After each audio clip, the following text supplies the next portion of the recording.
Tayangan di bulan Ramadan selalu ditunggu penonton karena dikemas dengan menarik. Stasiun TV berlomba-lomba memberikan sajian tayangan berbau religi. Salah satunya adalah sinetron spesial Ramadan.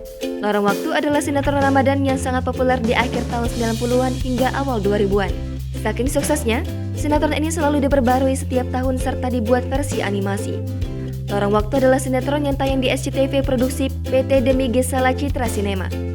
Lorong Waktu disutradarai serta dibintangi oleh Deddy Mizwar.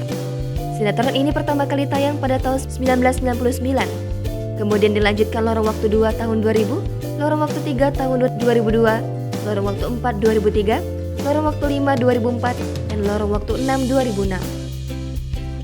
Yang terbaru, Lorong Waktu versi kartun animasi yang dirilis tahun 2019.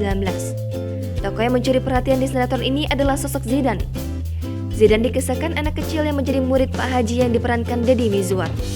Tokoh Zidane yang usil dan pintar diperankan oleh Djauras Djordi. Aktingnya membuat gemas para penonton. Setelah Lorong Waktu, Djauras Djordi sempat bermain sinetron dan FTV, namun kini namanya jarang terdengar. Bagaimana kabarnya sekarang? Kini, Djauras Djordi tampak menjauh dari dunia hiburan. Dikutip dari akun Instagramnya, dirinya memiliki sejumlah usaha sendiri. Usaha tersebut adalah rental mainan anak-anak serta dekor acara. Djauras Djordi telah menikah pada 10 Februari 2018. Dirinya menikahi sang kekasih yang telah dipacarinya sejak lama. Pernikahan tersebut dibanjiri ucapan selamat dari penggemar. Para followersnya tidak menyangka jika bintang cilik yang memerankan Zidane ini sudah menikah. Djauras Djordi dikaruniai anak pertamanya pada 18 Juni 2019. Anak perempuannya yang cantik tersebut diberi nama Clemira Yumna Baisar.